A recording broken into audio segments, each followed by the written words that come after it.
Oi, gente, tudo bem com vocês? A gente está aqui para mais um episódio do nosso Estúdio Pod. E aí, Marcele, tudo bem? Tudo ótimo, tava super animada por esse episódio, é um prazer estar aqui de volta.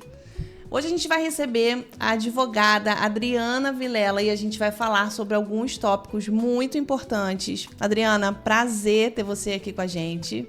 Prazer é tudo meu. Muito obrigada, menina. Eu estava doida para chegar esse dia, nervosa, bastante nervosa, mas doida para estar aqui com vocês. Vai ser incrível esse bate-papo. Tomara. Conta um pouquinho da sua história, pra gente conhecer um pouquinho a Adriana. Eita, contar um pouquinho da história da Adriana é um tanto quanto desafiador para a própria Adriana. Porque a própria Adriana, às vezes, tem orgulho mesmo, né, da própria história, exatamente pela resiliência, pela trajetória cheia de espinhos e obstáculos, mas que com Deus, né, sempre fortalecendo. E os anjos que Deus coloca também no meio do caminho, os sonhos nunca foram paralisados. Sim. Os sonhos deram uma pausa, a advocacia é um dos sonhos que deu uma pausa inicialmente, mas depois a gente acabou voltando para o rumo certo e estamos aí hoje. Você é mãe, né? Sou. Conta um pouquinho da sua filha. Eita, minha filha é meu presente de Deus, né? A Maria Luísa é a realização do meu maior sonho na vida. Sempre tive o sonho da maternidade, todos que me conhecem sabem disso. E hoje exerço, né, esse sonho, essa missão, porque ter um filho é uma missão. E uma missão muito linda, que eu me sinto muito privilegiada por Deus, por tê-la na minha vida. Eu costumo falar para ela que ela, além de ser o meu maior presente de Deus, ela é o meu maior combustível para continuar. Para lutar, para combater, para lutar por melhorias sociais, por uma sociedade melhor, por uma sociedade transformada. Então, a Maria Luísa, ela veio na minha vida no momento certo, da forma certa. Chegou, eu já tinha 32 anos de idade, então já tinha uma maturidade, né?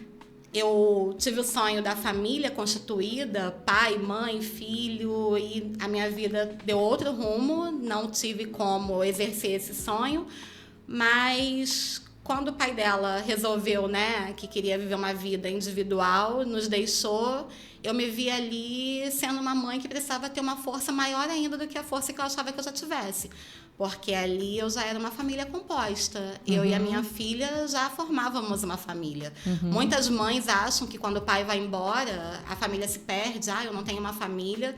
E hoje tem a composição da família, mãe e filhos. E por que não? E a gente tem batalhado aí juntas, né? A Malu tá com 13 anos hoje, uma linda menina. Eu falo que eu tô construindo uma advogada em casa, porque ela tem muitas intolerâncias, com muitas outras intolerâncias.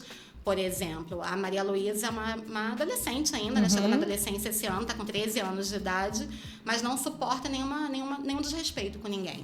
Ela não suporta que ninguém cometa nenhum ato de racismo, nenhum ato de intolerância religiosa. Ela tenta chamar atenção, então eu acabo tendo que conversar muito com ela, que ela não deve, não pode, até porque, por vezes, né, essas intolerâncias partem de adultos que deveriam estar em busca de uma sociedade melhor e são eles mesmos que praticam atos que o tempo todo a gente fica tentando combater.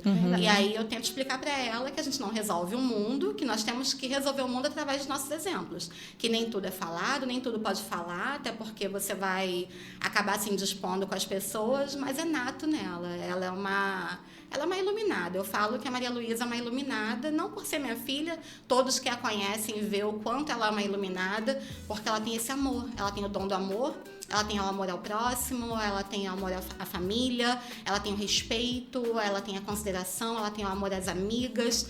Ela é uma querida, assim. Falar dela é me desmontar enquanto mãe, porque eu tenho muito orgulho, né? E tenho muito orgulho de mim mesma enquanto mãe, de estar conseguindo, de certa forma, educá-la para o caminho do bem. E que é tão difícil, a sociedade está tão difícil, né? Hoje em dia, né? Tantas coisas ruins, tantas coisas desafiadoras, tantas pessoas tão pesadas, tanto caos social, e a gente conseguir educar um serzinho, né? Que lá na frente vai ser a voz que vai fazer a diferença. Sim. Porque eu acredito que vai ser a geração desses adolescentes que vão fazer a diferença lá na frente.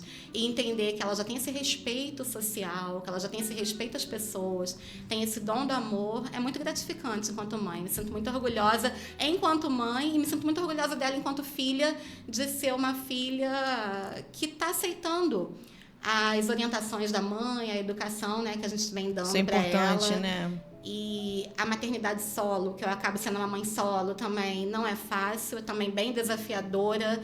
Mãe solo no sentido de todas as decisões da vida da Maria Luísa, né? Elas cabem a mim. E como eu falo com as minhas amigas, você é mãe e pai. Não, eu não sou mãe e pai, ela tem um pai que a ama, que ela também ama, mas que por vezes, por conta da separação, acaba que a responsabilidade maior fica com a mãe. E acaba a gente se vendo mãe solo, né? Porque quem tá ali com o filho no dia a dia acaba sendo a mãe. Então, quem sabe as necessidades maiores é a mãe. Quem tá com os desafios maiores é a mãe. Quem tem que tomar as decisões, que muitas vezes são decisões que têm que serem tomadas na hora, é a mãe. E às vezes a gente fica assim, se sentindo um pouco sobrecarregado, né? Não tem esse romantismo que muitas mulheres batem no peito. Eu não preciso de homem para nada. Isso não é bem verdade. Até porque, ainda que seja uma construção de família mãe e filha, a gente precisa, né, de toda uma rede de apoio. E eu tenho na minha família essa rede de apoio. Eu tenho a minha mãe, que nos ajuda muito, tenho as minhas tias, tenho os meus primos, que são dindos dela, que nos ajudam muito todos os meses. Então, eu costumo falar para a Maria Luísa que ela é uma privilegiada, que ela tem uma mãe muito responsável e que a ama muito, que a responsabilidade, o amor também tem o cuidado, tem a necessidade de prover. Não adianta falar que ama e não ter a responsabilidade da necessidade do cuidado. Então, eu tenho o amor, tenho o cuidado, tenho a responsabilidade, mas também não estou sozinha, conto com uma rede de apoio. Mas também não romantizo, porque realmente é desafiador, não é tão simples, não é tão fácil. E, por vezes, as mães estão esgotadas, estão sobrecarregadas, estão renunciando muitas coisas dos objetivos pessoais. Então, quando a gente se deparar com uma mãe que, de certa forma, queira conversar com a gente, queira um colo, né? Queira ser ouvida, queira desabafar, quantas vezes forem necessárias, né? Porque, às vezes, tem pessoas que estão repetindo os assuntos exatamente pela necessidade do desabafo. E quantas vezes a gente está na correria do nosso dia a dia, nos nossos egoísmos, nos nossos interesses, e a gente não quer mais ouvir aquele assunto porque a gente acaba não tendo a empatia ou não tendo o conhecimento daquele assunto, ou se achando, não tem como ajudá-la, não tem o que fazer. E a gente sempre tem como ajudar. E uma mãe sobrecarregada, ser ouvida e com uma escuta empática, né? Com uma escuta de compreensão, com uma escuta de compaixão, de empatia por outra mulher, por uma rede de apoio, ainda que não possa fazer muito, mas só de naquele momento se permitir ouvir faz muita diferença na vida de uma mãe.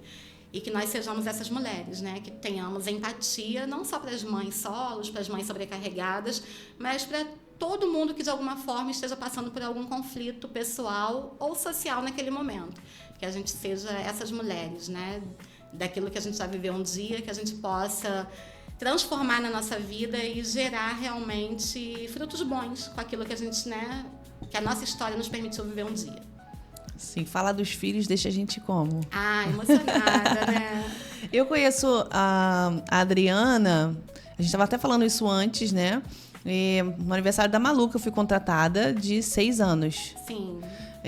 Mas a gente também se conhecia na época do Fernando Costa. Eita, época boa, né, Paula? Ai, gente, que saudade que eu tenho do Fernando Costa.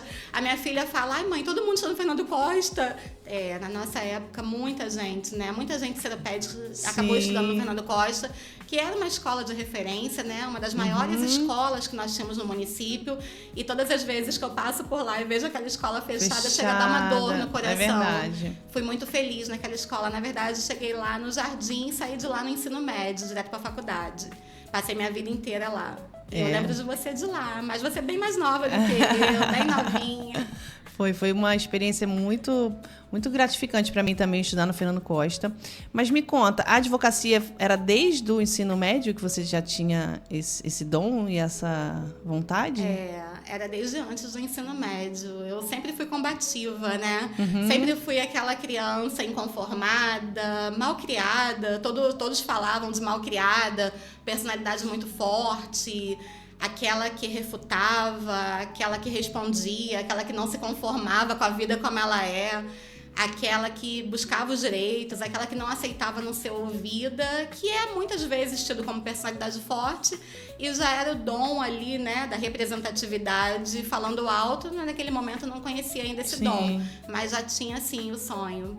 de poder um dia ser uma advogada, uma juíza de direito, que é um sonho ainda hoje em voga, não sei se é a vontade de Deus na minha vida, né? Mas é um sonho ainda que não ficou totalmente perdido ainda penso, talvez, em breve, voltar aos estudos aí para a magistratura. E como é que foi? Quando você saiu do ensino médio, você teve você empreendeu de alguma outra forma? Como é que você chegou até aqui hoje? Não foi uma caminhada fácil, foi uma caminhada bem árdua. Na verdade, eu costumo falar que tem pessoas que vão por um caminho de linha reta, né? O meu caminho não foi de linha reta, o meu caminho foi muito curvo. E muitas vezes até cheguei a acreditar que não pudesse chegar nos sonhos. Mas eu sou bastante resiliente, sou bastante determinada e não gosto de desistir. A ideia da desistência me machuca um pouco. Eu fico muito chateada, muito triste quando eu vejo as pessoas desistindo no primeiro obstáculo. Porque os obstáculos vão vir. Não tem jeito, né? Não tem como. Não conheço ninguém que tenha chegado no topo sem que tenha tido uma história aí antecedente de muitos obstáculos. De muitos desvios no caminho, de muita dificuldade. Mas essas dificuldades, no momento que a gente está vivendo, a gente não consegue entender muito. Mas depois a gente entende por que nós passamos por cada dificuldade. Porque cada dificuldade que a gente passa, ela nos fortalece. É muito difícil, né, no momento da dor, no momento do processo, entender que a dificuldade fortalece. Mas lá na frente, a gente vai ver que nada saiu dos planos de Deus. Muitas vezes sai dos nossos planos, mas Exatamente. de Deus nunca sai. E é impressionante, porque Deus faz perfeito. Deus faz no tempo perfeito, Deus faz da forma perfeita. A advocacia, por exemplo, que eu amo, sou uma entusiasta, sou uma apaixonada pela advocacia. Fico muito feliz, né? Ela vai além da questão financeira na minha vida. Eu tenho a questão realmente da responsabilidade enquanto advogada, do munus público. O munus público é a preocupação social. Não me interessa só eu estar bem, interessa que a sociedade esteja bem. Porque é muito pequeno a gente pensar só em a gente estar bem. A gente tem que pensar num todo da sociedade. Temos filhos, temos gerações vindouras, temos amigos, temos pessoas que precisam ficar com os legados e dar continuidade. A gente não pode parar, a gente não pode deixar de combater. E a minha caminhada, eu costumo falar que ela não foi em linha reta, porém ela foi uma caminhada de certa forma privilegiada, porque eu saí do ensino médio e tentei fazer o ERJ, passei na primeira fase, não passei na segunda, e aquilo me deixou muito chateada, porque no Fernando Costa, os meus professores, que eram maravilhosos, que eu morro de saudade, hoje são meus amigos, eu encontro com alguns e fico até emocionada também, porque eles falavam já naquela época que eu já tinha o dom, que com certeza passaria numa federal, e eu tomei posse daquilo, eu acreditei. E passei na primeira fase da UERJ, naquela época os vestibulares não tinham Enem, como hoje tem, né? Eram vestibulares individuais. E eu tinha tanta convicção de que eu passaria para direito na UERJ, que eu só tentei o UERJ. E passei na primeira fase, na segunda fase não passei, caiu Revolução Russa e eu não sabia, não tinha estudado. E acabei não passando. E também não quis esperar.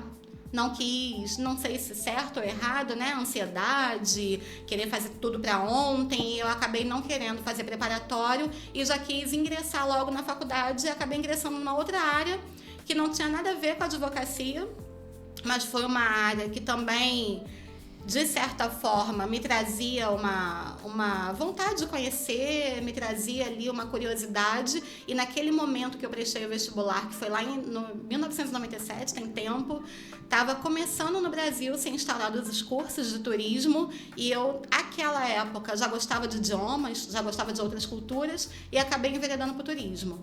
E fui muito feliz no turismo, tive a oportunidade de crescer na área de turismo, me formei com 21 para 22 anos na faculdade.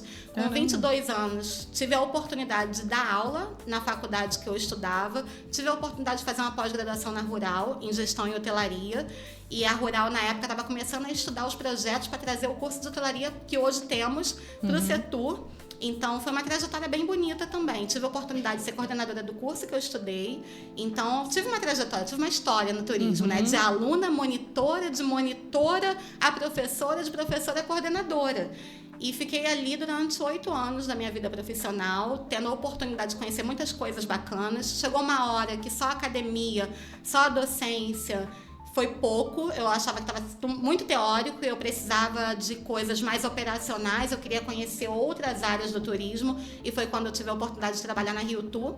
Trabalhei na Rio Tour como executiva de promoções nacionais, onde eu tive a oportunidade de conhecer o Brasil inteiro, através da Rio Tour, viajando, fazendo feiras e eventos de turismo. Nossa, apresentando a cidade do Rio de Janeiro, né, a nível Brasil, para operadores internacionais, inclusive eram feiras nacionais, mas que traziam operadores internacionais, jornalistas. Tive a oportunidade de, com 23 anos de idade, conhecer os pontos turísticos do Rio de Janeiro, que eu não conhecia ainda, mesmo sendo formada em turismo, mas tive a oportunidade de conhecer com jornalistas, muitas vezes estrangeiros, para fazerem matérias, né, releases sobre o Rio de Janeiro, de forma institucional. Então foi uma experiência absurda, foi uma experiência linda, eu mais jovem, ousada, né, saindo de seropédica para conhecer o mundo. E o turismo me deu essa experiência, o turismo me deu uma visão ampla do mundo, o turismo me deu a possibilidade de respeitar culturas diferentes, povos diferentes, de respeitar os ingressos diferentes de dinheiro, de finanças na economia, que o turismo é um grande ingresso, né, na economia, de aporte na economia, não só de trazer turistas para cá, mas esses turistas que vêm para cá e para todos os lugares turísticos, eles movimentam toda a economia do local. E eu tive essa oportunidade de participar do Carnaval do Rio de Janeiro, que é lindíssimo, né? Não digo lindíssimo necessariamente por uma questão... mas estão fazendo hoje do carnaval, estão colocando só a questão religiosa. Eu não vejo na questão religiosa. Eu falo do Carnaval do Rio de Janeiro como um mega evento, que eu tive a oportunidade de trabalhar no mega evento do Carnaval do Rio de Janeiro, e que gera muitos empregos o ano inteiro. O Carnaval do Rio de Janeiro gera empregos o ano inteiro. O Carnaval do Rio de Janeiro hoje é um pacote na cidade do Rio de Janeiro que não pode ser retirado, porque tiraria das famílias o sustento. Então, as pessoas, às vezes, vêm só pelo lado religioso e não têm uma visão macro. E o turismo me deu a visão macro, sobretudo. Então, hoje, por exemplo, no meu dia a dia profissional na advocacia, eu não consigo olhar a coisa de forma ínfima, de forma pequena. Toda a minha visão é macro, que isso já veio lá de trás com o turismo. E quando eu resolvi fazer direito, eu continuei trabalhando com turismo, só que chegou uma hora que não era mais compatível, eu tive que escolher. E aí eu escolhi o direito e aí realmente saí do turismo, não continuei no turismo. Com muito pesar, hoje eu costumo falar que o turismo mora em mim ainda, ele não saiu de mim, eu saí dele, mas ele não saiu de mim. Tudo meu é voltado, né, para turismo, todas as possibilidades que eu tenho. Eu levo minha filha para conhecer os pontos turísticos, né, no Rio, em outros lugares, levo para passear, mostro para ela o quanto é importante respeitar, né, as culturas de outros locais, os povos, as comidas, não só porque temos que respeitar, porque aquilo ali é enriquecedor, aquilo ali constrói o nosso povo, constrói o nosso país, constrói o nosso mundo, constrói as origens. Então eu sempre levo, então o turismo não saiu de mim, continuo hoje, né? Não mais turismóloga de formação como um dia fui, mas continuo hoje também acreditando muito que o turismo dentro do nosso país, por exemplo, é um dos caminhos que deveriam ser olhados com maior respeito profissional, porque ainda é uma área, junto com a agronomia, que ainda puxa, né, muitas divisas para o país. Seria talvez a solução do país, o turismo, investido da forma séria, junto com a agronomia. E como é que foi esse estalo? Porque assim, você já tinha uma vida ali feita, né, no turismo. Saiu como aluna para professora, coordenadora, e do nada o direito, como é que surgiu, assim, essa mudança de vida, digamos assim?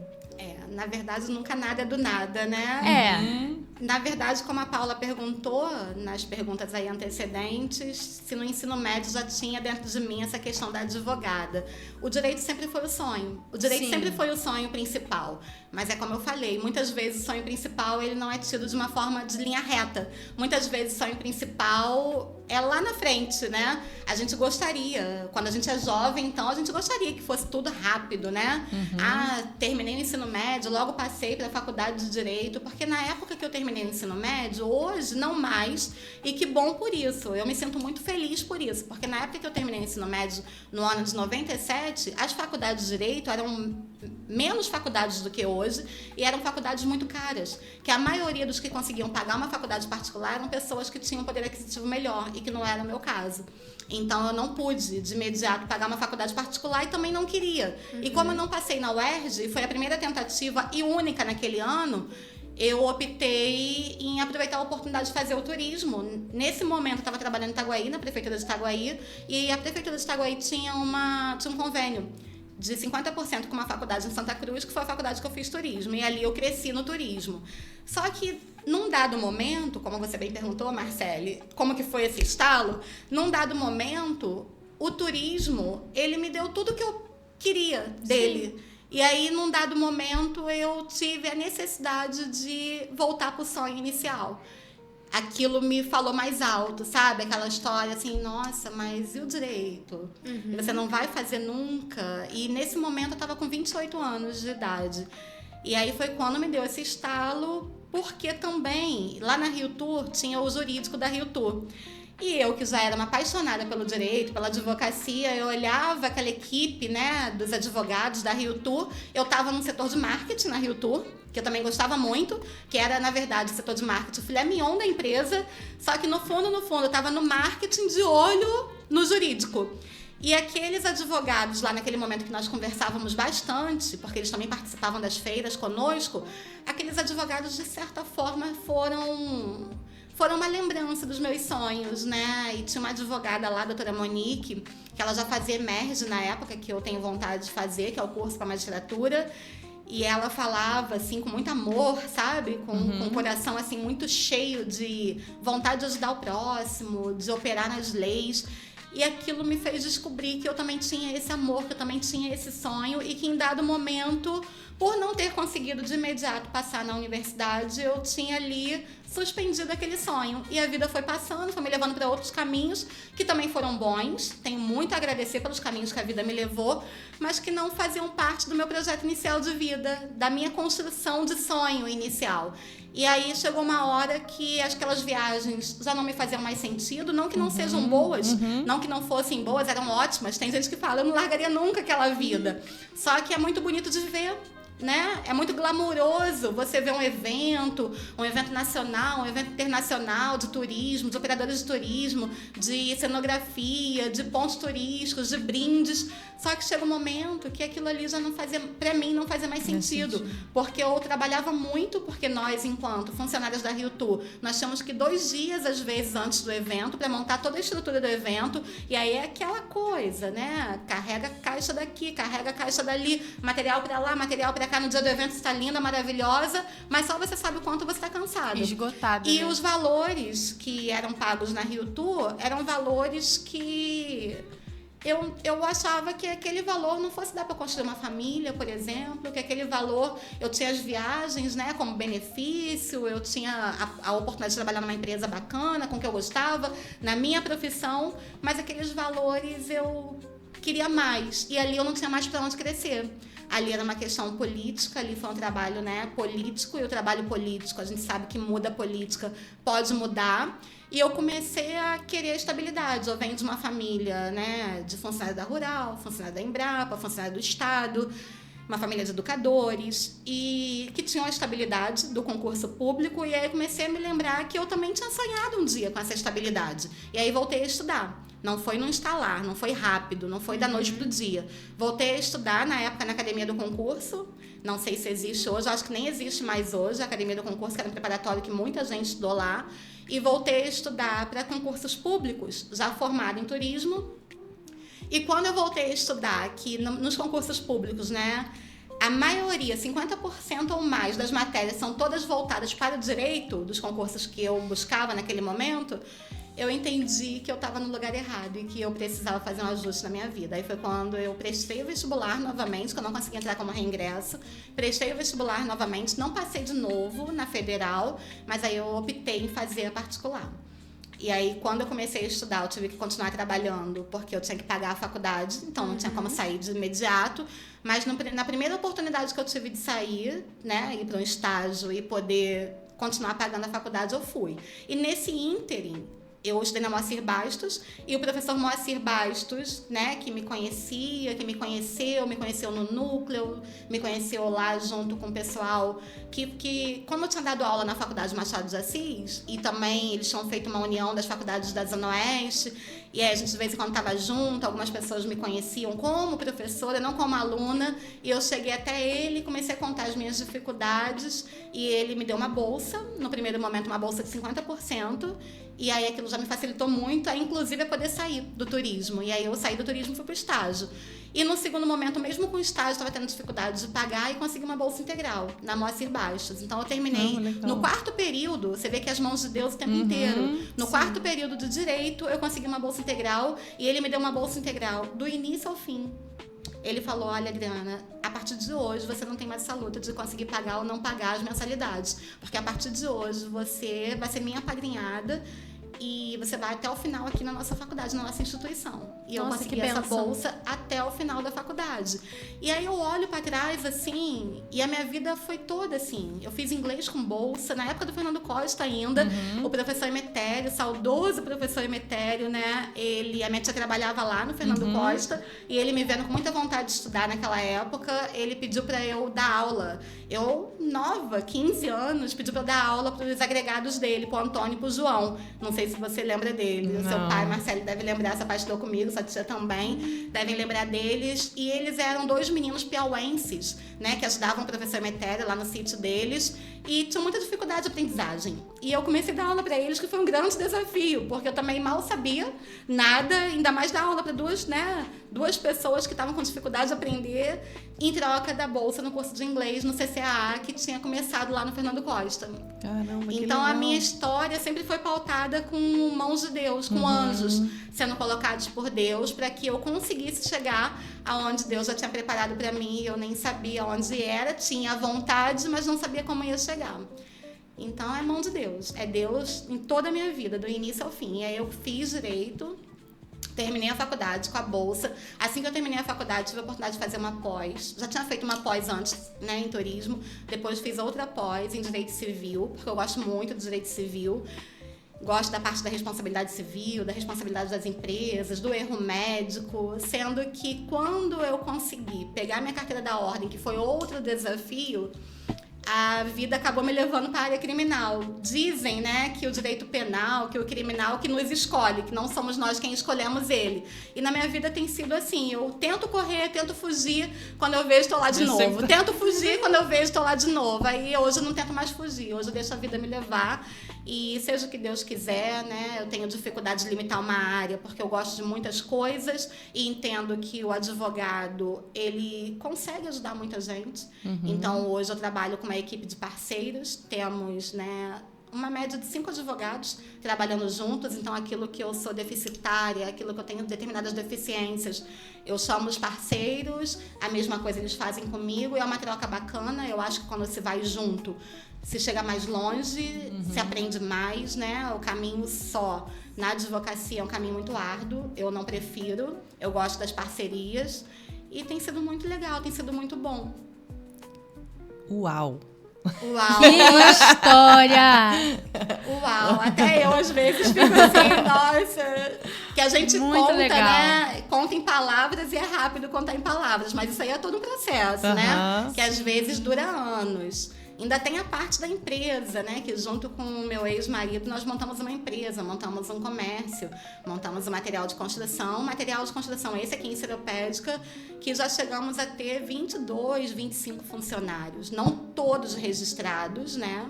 Não daria, mas 22, 25 funcionários. Aí imagina, né? Você sai do turismo, que é aquele glamour todo das feiras e eventos, sai da docência, que também é lindo, né? Você está ali numa sala de aula, poder transformar vidas através da sala de aula, e de repente se depara com uma família construída, com a gravidez, com a minha filha chegando e com o comércio sendo inaugurado. Junto com a maternidade. Aí foram 2 outros desafios, a maternidade e o comércio, né? E um comércio de uma área que eu não conhecia nada, quem conhecia era o pai da minha filha, ele que tinha o know-how, Mas nós fomos juntos, acabou que não deu certo. E aí, quando não deu certo o negócio, o casamento logo em seguida também não deu certo, porque uma coisa puxa a outra. E ali eu falei, caramba, e agora? O que eu tenho nas mãos? Eu tenho nas mãos 2 diplomas, ou melhor, 2 diplomas de graduações, uma em turismo, uma em direito, e 2 diplomas de pós-graduações, um em gestão e hotelaria e um em direito civil. Ou seja, levanta e anda. Porque a vida não dá tempo. A vida, ela não nos dá o tempo da gente se reerguer. A gente precisa se reerguer. Ah, mas como? Com muita luta, com muito choro. Aí teve outras fases da vida, que foi a fase que eu tive que lidar com as perdas patrimoniais, as dificuldades de conseguir prover o mínimo para minha filha. E aí isso dói muito para uma mãe, né? Uma mãe que tinha sonhado coisas grandes para a filha e, de repente, não poder fazer nada. Mas graças à minha família, que sempre me apoiou em tudo e nunca nos desamparou. E os amigos, muitos amigos nos ajudaram, né? Igrejas também nos ajudaram, pastores, pastoras, pessoas belíssimas. Inclusive a pastora Leia, que esteve aqui semana passada, ela foi uma grande ajudadora nesse período, me deu muita força de continuar, me deu muita força de não deixar realmente cair de vez nada, né? E essa resiliência nós temos sim. Eu sou, sim, uma pessoa resiliente, mas a resiliência, ela não vem pra gente sozinha. Sempre tem pessoas que nos impulsionam, nos direcionam, né? Estão ali o tempo todo nos ajudando, às vezes com palavras, às vezes com puxão de orelha, às vezes com aquele conselho diretivo que vai fazer toda a diferença na sua vida. Opa, não dá tempo pra ficar chorando, tem uma filha aí que depende de você. Não dá tempo de se lamentar o que não deu certo. Pega o que foi bom, pega as lições e vai. E aí, nesse momento, começou outro desafio, que foi a ordem.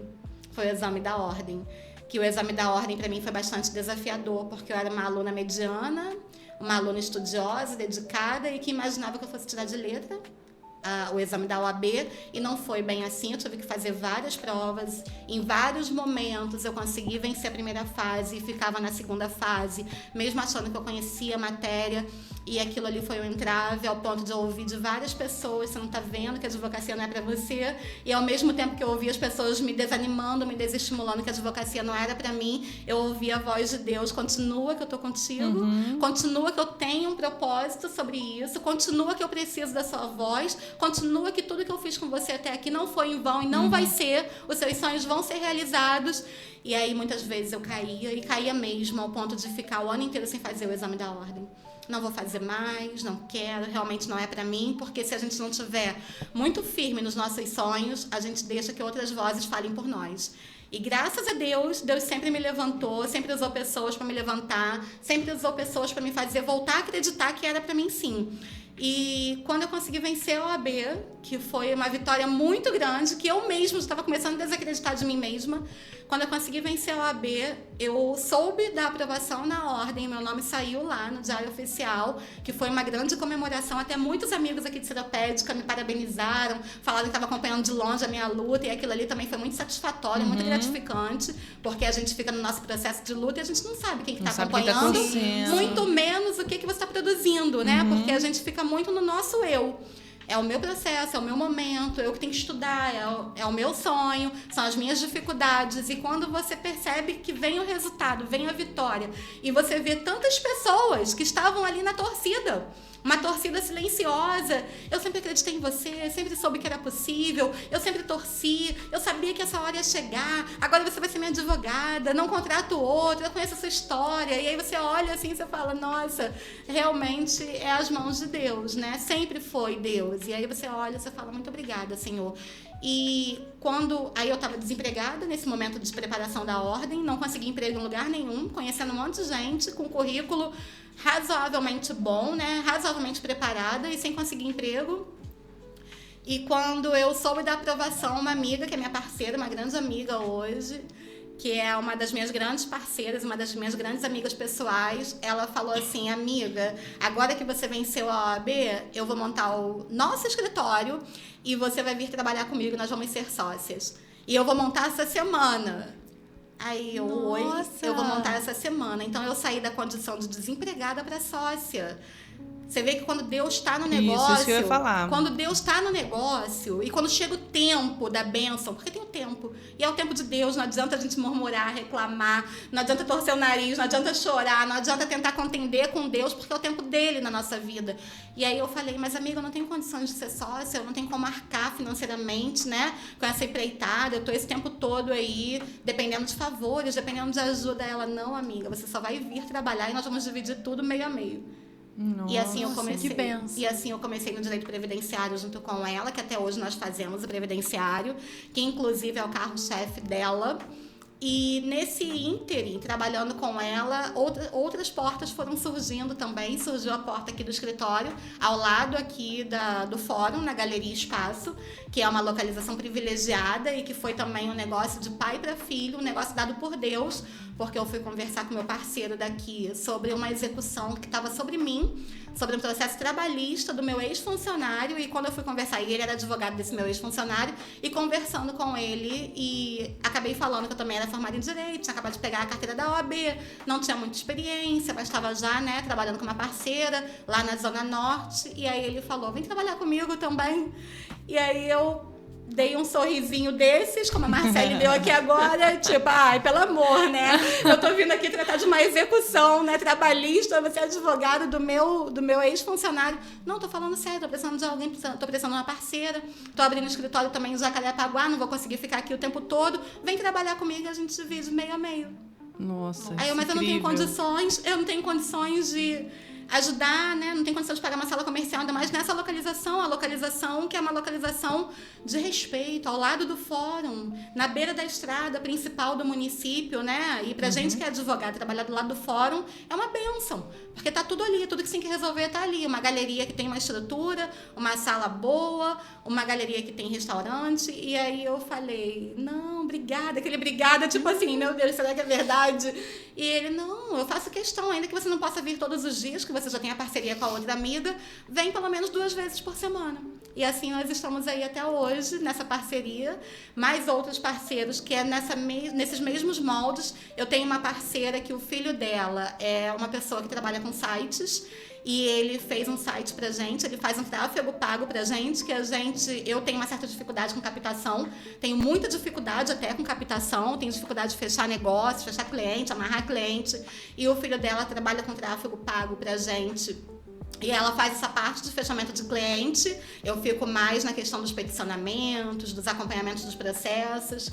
E aí Deus vai abrindo as portas, vai abrindo as portas, e que eu falo, caramba, eu estava um dia desse desempregada.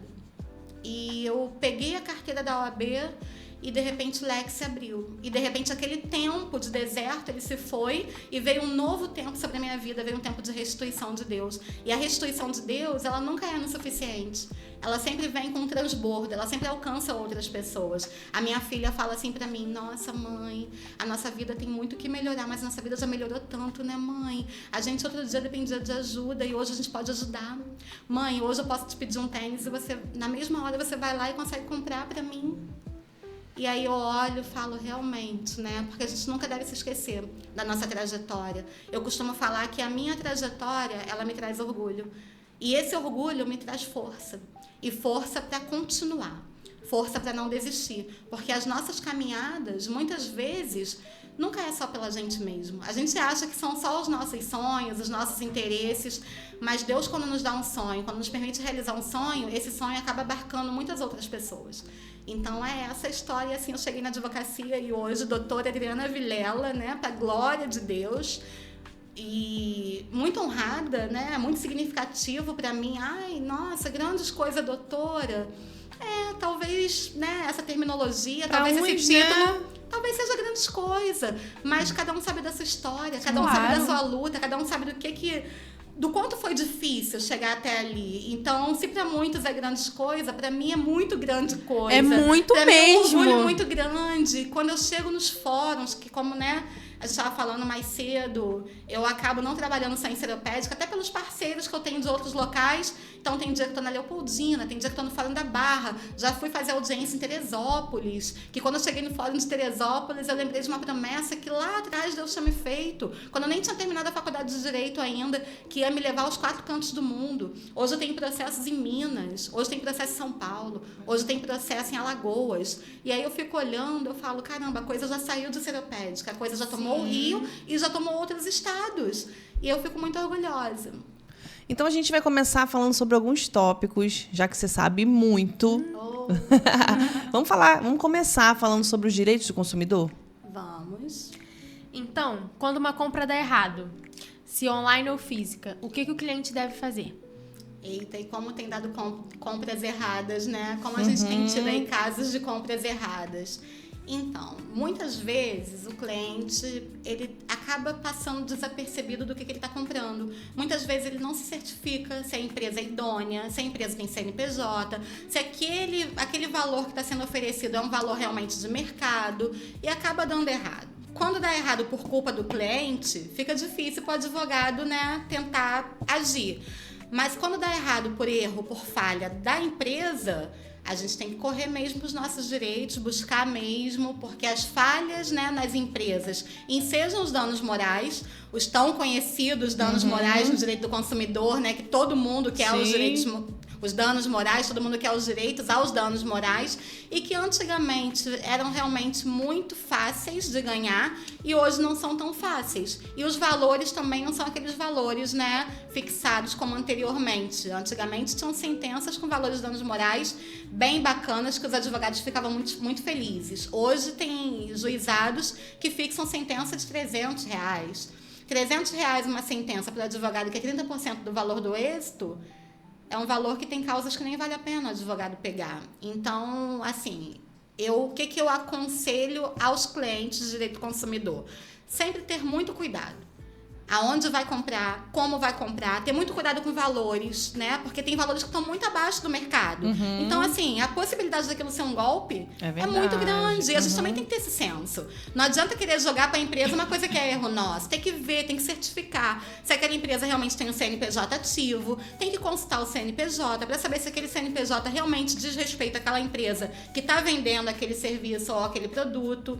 E quando dá errado e que é falha da empresa, temos como acionar no juizado, né? A maioria do juizado, quando tem que fazer alguma perícia, vai para a vara civil, mas geralmente é juizado, direito do consumidor, e nós temos que acionar sim, pedindo sim os danos morais, desde que as falhas sejam pelas empresas. Quando são nossas, quando são dos clientes, não temos o que fazer. Não tem, né? Em caso de cobranças indevidas, muitas cobranças e serviço indevidas. Não prestado. Muitas cobranças indevidas. Aqui em Seropédica a gente está tendo muitos problemas com a Águas do Rio. Águas do Rio, não, a Rio Mais Saneamento, né? Em outros locais é Águas do Rio. A Rio Mais Saneamento tá trazendo muito transtorno pra gente. Porque está cobrando muita gente de forma indevida. E nessas cobranças indevidas, eu oriento, sim, a buscar os direitos, sim, a gente aciona, porque eles não podem, né? A gente não pode ter o nosso nome negativado, a gente não pode ser cobrado, ser importunado por uma conta que foi indevida, uma conta que não foi nossa. É importante. E muita gente tem medo de comprar briga com grandes empresas. E até onde vale a pena lutar pelos direitos? Eu costumo falar que o direito não socorre quem dorme, né? Eu costumo dizer que sempre vale a pena lutar pelos direitos. Eu sou uma entusiasta dos direitos. Eu tenho dificuldade com quem acaba aceitando não brigar pelos direitos, porque direitos, como o nome já diz, são direitos. Logo, você tem, se os direitos não são te dados, né, de forma gratuita como deveriam, você tem que ir atrás deles, tem que combater, tem que brigar. Até onde vale a pena? Sempre vale a pena. Vale a pena brigar por quaisquer coisas.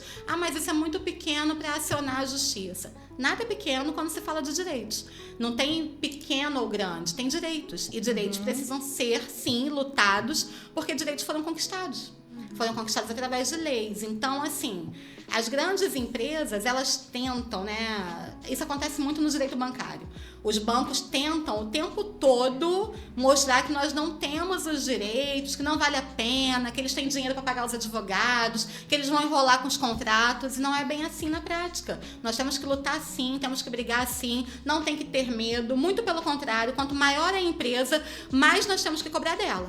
Porque quanto maior ela é, mais funcionários ela tem, mais treinamento ela tem, mais condições de ser melhor ela tem. E muitas vezes essa cobrança nossa, enquanto consumidor, para essas grandes empresas, elas direcionam essas empresas para melhorar a cada dia. Então sempre vale a pena, não importa qual seja a empresa, não importa se é uma grande empresa, uma média empresa ou uma empresa pequena, sempre vale a pena lutar pelos direitos. Tem direitos, tem que lutar. Como que um consumidor pode se proteger antes de fazer uma compra? É uma pergunta muito importante, porque, na verdade, todos nós somos consumidores de alguma coisa, né? E nós devemos nos proteger porque é o nosso dinheiro. É o nosso dinheiro e a gente tem que se proteger. Eu costumo orientar, como eu estava falando anteriormente, CNPJ, olhar os valores, se forem valores muito abaixo de mercado, desconfiar. Eu quero comprar um computador. A gente sabe aí que tem uma média de notebook que começa lá com 2.500 e segue. Se tem uma oferta ali, né? Se passando por uma empresa idônea de R$500 um notebook, é motivo de desconfiança. Eu quero um iPhone 15. A gente sabe a média de valores de um iPhone. Se está um valor muito abaixo da média, tem que desconfiar. Isso aqui é um sorteio. Desconfia. Porque tem muitas empresas dando golpes, se passando por grandes empresas, inclusive, com CNPJ, inclusive, porque, fui lá e consultei o CNPJ. Mas você consultou? O que o CNPJ dizia? Você viu se aquele CNPJ realmente era referente àquela empresa que se propôs a te oferecer o serviço? Mas era uma terceirizada, aquela empresa vai responder também. Não necessariamente. Pode responder? Pode responder. Mas muitas vezes ela é tirada do polo passivo porque ela não teve culpa. Ela não tem como responder por algo que ela não causou dano. Então, a gente tem que ter cuidado, sim. O consumidor tem que se proteger sendo informado, buscando orientação. Quando tiver dúvida, não fazer. Quando tiver dúvida, pedir orientação a quem tem mais experiência, né? A gente vê aí muitas pessoas idosas caindo em compras aí que não são compras legais. Essas pessoas, elas precisam pedir um filho, um neto, pedir um apoio, ajuda um vizinho que seja. Mas elas não podem sair fazendo sozinha, correndo risco de não ter o produto, de ter caído num golpe, de ter feito uma compra, né, que foi uma compra que não foi uma compra inteligente, porque o dinheiro está muito escasso, né, e a gente não pode colocar o nosso dinheiro, que é tão suado, que é tão escasso, que é tão desafiador a gente ter o nosso dinheiro a perder. E não importa o valor, porque qualquer perda é perda, né? Claro. Então o consumidor tem sim que se proteger, tem que buscar orientação, tem que correr de ofertas muito mirabolantes, muito milagrosas, muito fantasiosas, aquela historinha de quando a oferta demais o santo desconfia, é muito verdade na prática, porque alguma coisa tem ali. Porque você não consegue oferecer um produto de qualidade num valor muito pequeno. Muito baixo. Os descontos, eles têm um nível de desconto, né? Eles têm um valor de ponderação de desconto. Nunca são coisas muito absurdas. Você não vai conseguir comprar um produto de qualidade que é X por um valor muito ínfimo. Você tem que ter uma noção de valor. Tem que ser uma coisa bem parecida, bem perto. Não adianta querer colocar lá embaixo, porque vai dar ruim em algum momento, vai desconfiar. E aí não pode esperar, né? Não pode deixar acontecer para esperar o que eu vou fazer agora que aconteceu. Sim. É melhor prevenir, né? Tem a questão dos sites, né? Porque tem sites muito iguais. Muito os iguais. Os golpes são profissionais. São daí, né? Os golpes são profissionais. Eles fazem tudo igual. Eles são capazes de colocar CNPJ, QR Code, código de verificação. Eles colocam tudo. São empresas. Os golpes hoje, eles são tão profissionais que não é mais uma pessoa dando um golpe. São empresas. Sim. Empresas que contratam funcionários. Quantas vezes a gente vê os policiais chegando em empresas clandestinas e prendendo todo mundo? Porque as pessoas que estão ali sabem que estão aplicando os golpes. E tem muitos. Todo cuidado é pouco. Hoje, mais do que nunca, todo cuidado com golpe é pouco. Sim, então agora a gente vai para um assunto um pouco mais delicado, né? Que a gente fala sobre a violência contra a mulher. Eita. Vamos lá? Quais são os tipos de violência contra a mulher previstos na Lei Maria da Penha?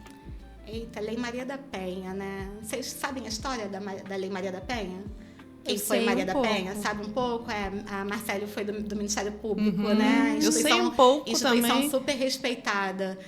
A Maria da Penha, né, que trouxe aí a Lei Maria da Penha, ela era uma biofarmacêutica e que foi, durante a vida toda, maltratada pelo marido, e nesses maus tratos ele tentou matá-la por 2 vezes, inclusive na segunda deixando paraplégica, né?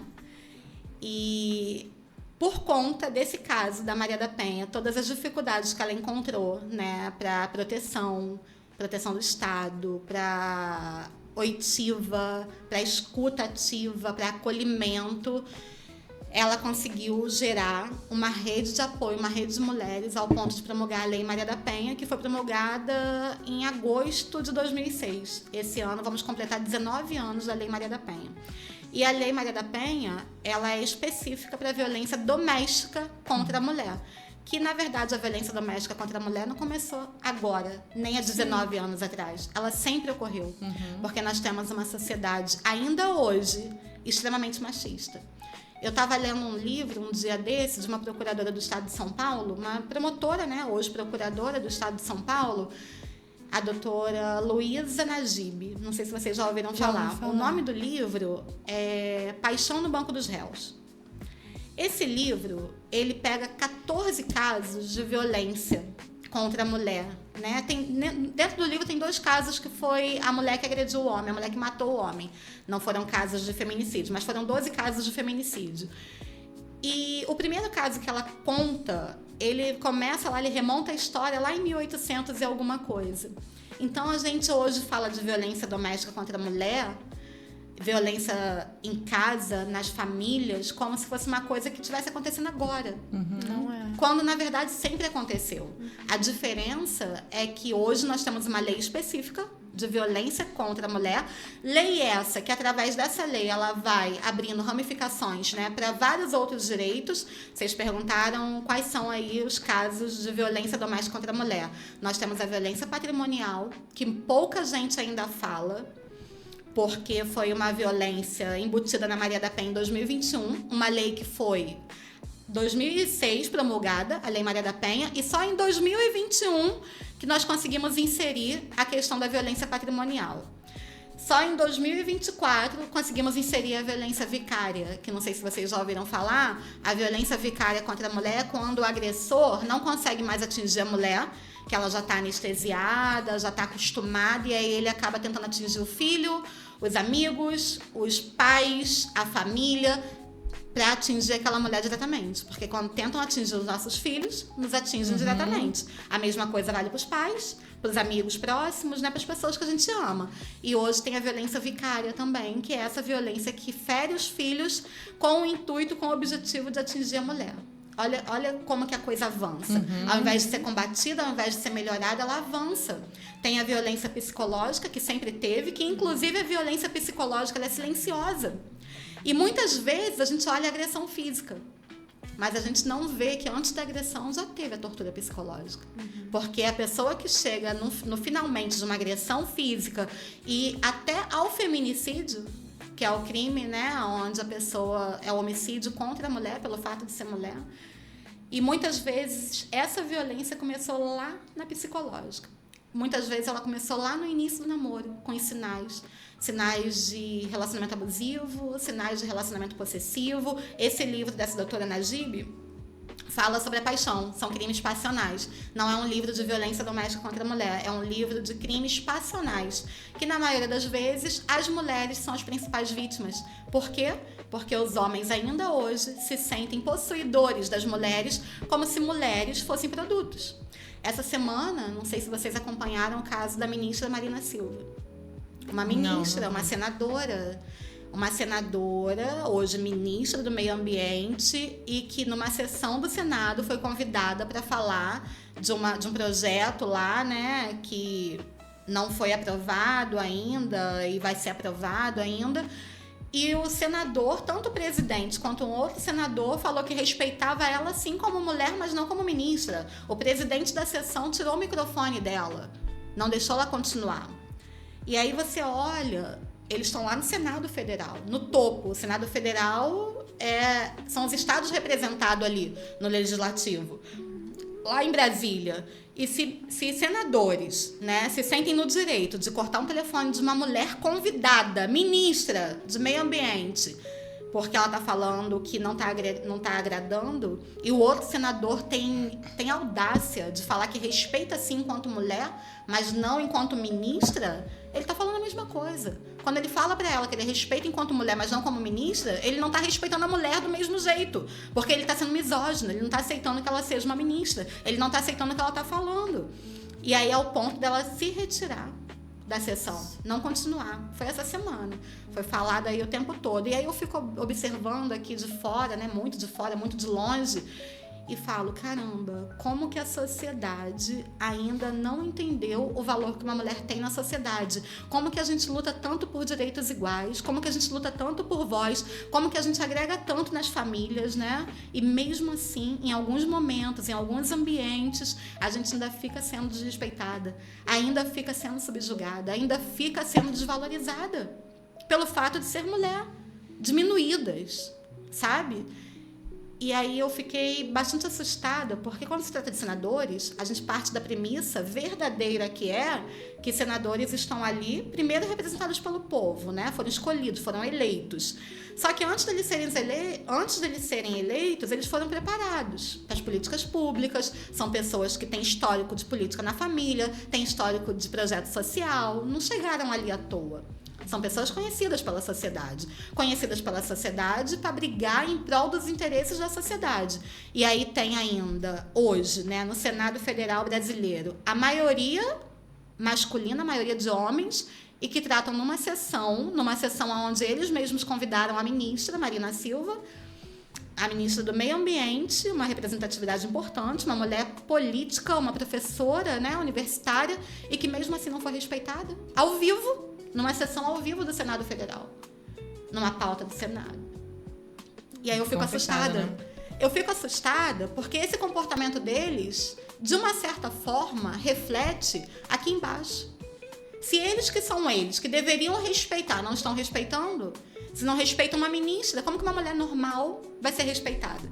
Como uma mulher que não tem mando, que não tem voz, que não conhece exatamente todos os seus direitos, vai ser respeitada? Ah, mas a mulher tem que denunciar.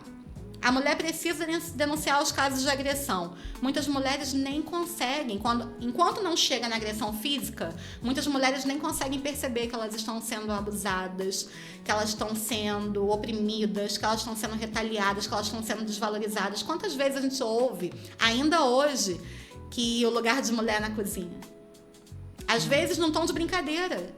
O lugar de mulher não é na cozinha, o lugar de mulher é onde ela quiser. É onde ela se dispuser a estar. É onde ela se preparar para estar. Como na cozinha? Que fala machista é essa? E que a gente aceita, que a gente brinca, que a gente ri. Só que às vezes a gente está rindo e aquela pessoa que está proferindo aquela fala, ela está num tom de brincadeira para ela não ser, né, hostilizada pela sociedade, mas ela não está de brincadeira. Ela, às vezes, no comportamento dela pessoal, ela se comporta assim com as mulheres. Quantas e quantas vezes a gente ouve pais falando: isso não é para você não, minha filha. Isso aí é pro seu irmão. Quantas vezes a gente ouve até mães falando que bola não é coisa para menina, é só de menino, que também é uma forma de machismo. Que é um machismo estrutural que fica sendo institucionalizado. E isso me preocupa muito nos dias de hoje. Porque a lei da Maria da Penha, por exemplo, ela fazia 19 anos de existência. E quando a gente pensa que ela veio para combater, minimizar, minorar os casos, a gente ouve nas estatísticas da ONU, por exemplo, que a cada 10 minutos uma mulher está sendo assassinada no mundo. Eu estava ouvindo outro dia uma palestra, a palestrante falou assim: pessoal, fechem os olhos, por favor. Imaginem um clássico, Corinthians e Flamengo. Fechem os olhos. E aí todo mundo fechou os olhos. Agora, pensem comigo. Vocês estão vendo? Lotado o estádio. Um clássico, Corinthians e Flamengo, as duas maiores torcidas do Brasil. Essa quantidade de pessoas que vocês estão imaginando aí no imaginário de vocês é a quantidade de mulheres mortas todo ano no Brasil. Bem forte. E aí é bem forte. Aí você olha assim, não sou eu que estou falando, tá? São dados estatísticos, é a ONU, são os grupos aí de pesquisa das violências, as estatísticas. E aí tu olha e você fala, caramba, e nós? O que estamos fazendo?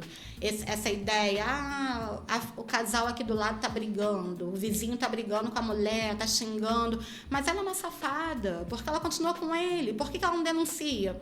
Muitas vezes a mulher não denuncia por falta de rede de apoio.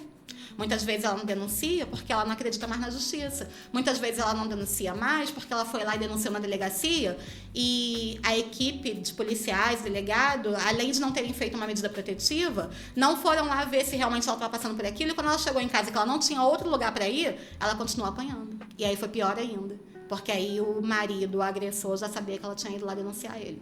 E aí ele se torna mais agressivo ainda. Por isso o medo, né? Por isso o medo. E muitas mulheres, elas se escondem atrás disso porque a gente vive numa sociedade muito machista. Muito machista. Tem mulheres machistas.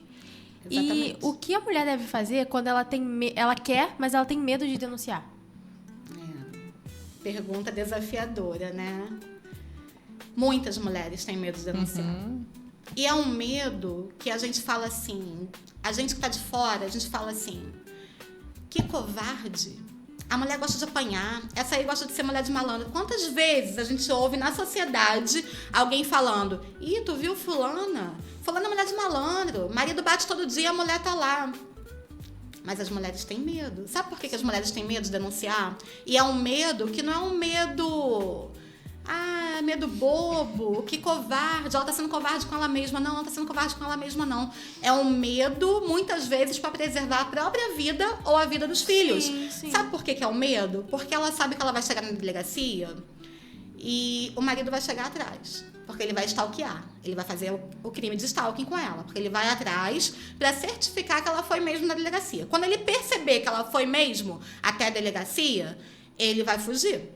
Porque ele não vai querer ser preso naquele momento, dependendo de qual foi o crime. Se ela estiver ali machucada, né? Se foi naquele momento ali, ela vai direto da delegacia, ela vai sair para o hospital para o exame de corpo de delito e vai sair com uma medida protetiva, um papel. Papel esse, medida protetiva, que muitas vezes não respalda, não dá verdadeira proteção. É um papel. Mas se ele descumprir, ele vai preso. Sim, é verdade, ele vai preso. Mas se ele estiver tão nem aí para a vida dele e dela, ao ponto dele estar disposto a não obedecer aquele papel ali, não cumprir aquela medida protetiva e ir lá e matá-la. Então, muitas vezes essa mulher tem medo porque ele já colocou ela num círculo vicioso de medo. Ele já colocou ela num círculo de dependência emocional. Muitas vezes ela tem medo porque ela não é independente financeiramente. Muitas vezes ela tem medo porque a família não aceita um divórcio. Muitas vezes ela tem medo porque ela tem medo de sair. Para onde que ela vai com esses filhos? Porque a gente fala, enquanto mulher... Você tem que denunciar. É a sua vida, é a sua integridade física. Só que será que a gente, enquanto mulher, que tá falando pra ela ir lá e denunciar, será que nós vamos dar o aparato de apoio que ela precisaria? Se ela depende financeiramente do marido ou do agressor, do companheiro, como que ela vai sair? No outro dia ela vive como? Hoje ela denunciou, foi lá, tá com a medida protetiva. Ou ela não vai voltar para casa, ou se ela voltar para casa, ela tem ali a medida protetiva, que tem o distanciamento do agressor, o agressor não pode chegar na casa dela. Beleza, 1 dia, 2 dias, 3 dias. Essa mulher é totalmente dependente financeiramente desse marido. Como que ela faz com os filhos? Como que ela leva para a escola? Como que ela volta a viver de forma natural? O que nós, pessoas físicas, o que a sociedade institucionalizada, o que as políticas públicas, o que as instituições fazem de fato? Vocês já ouviram falar de abrigo para mulheres que foram vítimas de violência doméstica contra a mulher? Já ouvi uma vez. Existem projetos, mas na prática, aqui, por exemplo, no nosso município, nós não temos. Não. Aqui nós não temos uma delegacia especializada de atendimento à mulher. Nós temos um núcleo de atendimento à mulher, que muitas vezes as mulheres têm vergonha de chegar lá, porque quando chegam lá, outras mulheres que deveriam atender, acolher e serem empáticas, elas são as primeiras a falar que aquela ali é mulher de malandro, que gosta de apanhar, que ela não está ali a primeira vez. E aí ela não vai a segunda, não vai a terceira. Porque ela vai ficar com vergonha, vai ficar com medo. Ela vai ter o medo da exposição, ela vai ter o medo da revitimização, porque ela vai ter o medo de, além de ser vítima, né, do próprio marido, do próprio abusador, ou marido, ou companheiro, ou namorado que mora junto, que vive junto no ambiente familiar, no ambiente doméstico. Além dela ter o medo dele, ela vai ter o medo de como a sociedade vai julgá-la. Porque, infelizmente, a sociedade ainda julga essas mulheres que nós deveríamos, enquanto sociedade organizada, defender, acolher, ter empatia, entender que ela é fruto de um ambiente doente, de um machismo estrutural. Ela não está ali porque quer. Ninguém está em nenhuma situação de abuso porque quer. Nenhuma mulher, em sã consciência, gosta de ser maltratada. Ninguém gosta de apanhar. A gente não gosta de apanhar dos nossos pais. Quiçá de maridos que deveriam proteger, que deveriam ser a nossa segurança, nosso braço, né, o nosso protetor. Então, aquela mulher não está ali porque ela quer. Aquela mulher está ali, muitas vezes, porque ela está dentro de um ciclo abusivo. E ela não consegue sair. E ela não consegue sair por vários motivos. Porque ela tem esse medo, sim, Marcele. E esse medo dela é principalmente porque ela sabe que ela vai chegar na sociedade, além dela não ter o apoio que ela realmente precisa, ela ainda vai ser revitimizada. Ela ainda vai ser julgada, ela ainda vai ser condenada. Ou seja, de vítima, ela passa a ter a própria condenação. Porque quando a gente condena a vítima e não o agressor, a gente está passando a responsabilidade da acusação que é para o agressor para a vítima. Isso é muito triste. E é real. E acontece, tá? Na prática. Temos muito chão a caminhar ainda para chegar numa sociedade minimamente perfeita. Principalmente no tema de assuntos de violência contra a mulher e feminicídio. Pensando... Se ela tiver a coragem de ir lá e denunciar, tá? Como que ela consegue a medida protetiva? Então, a medida protetiva, como o nome já diz, né? É uma medida em caráter de urgência, é uma medida que não ouve a outra parte, né? Não espera ouvir a outra parte, é uma medida de emergência. Que o próprio delegado, ele emite na hora que a mulher vai lá, conta o que passou, o que não passou, de modo que esse agressor não chegue perto dela, exatamente para proteger a integridade física dela. É um papel que muita gente descumpre e passa por cima, mas é uma tentativa de impedimento de que coisas piores aconteçam. Chega um homem surtado, violento, agressivo, que acabou com a mulher, bateu, até a mulher não sair do chão. Se ela não for lá denunciar em prol da integridade física dela, e se esse marido voltar, esse abusador, esse companheiro voltar, ainda tiver irado, né, ainda tiver surtado, e se ela não tiver com a medida protetiva, que de certa forma é um impedimento, não protege como a gente gostaria, mas é um impedimento, ele pode matá-la. Então, a ideia da medida protetiva é que haja, de uma certa forma, que o Estado permita que haja um instrumento, né, que impeça que esse agressor chegue perto dessa vítima. E é isso que acontece. É não deixar o agressor chegar perto da vítima novamente para, né, ou ter a intenção de matá-la, ou prejudicar mais ainda, ou agredir mais ainda. É evitar que coisas maiores aconteçam. Me fala alguns sinais que indicam, né, que uma mulher está sofrendo violência doméstica. Esses sinais muitas vezes são silenciosos, né, Paula? Tem muitas mulheres que estão ao nosso lado, trabalhando conosco, participando de grupos em igrejas conosco, aparentemente uma vida, né, sendo levada de uma forma normal e natural, e que estão sofrendo abuso de casa e que muitas vezes não falam, ou porque não querem separar, ou porque não querem expor o marido, ou porque não querem se expor. Porque à medida que uma mulher fala que está sofrendo abusos, de uma certa forma ela se expõe. Sim. E de uma certa forma, a sociedade cobra dela que ela decida, que ela tome uma decisão. Porque no fundo, a sociedade também condena.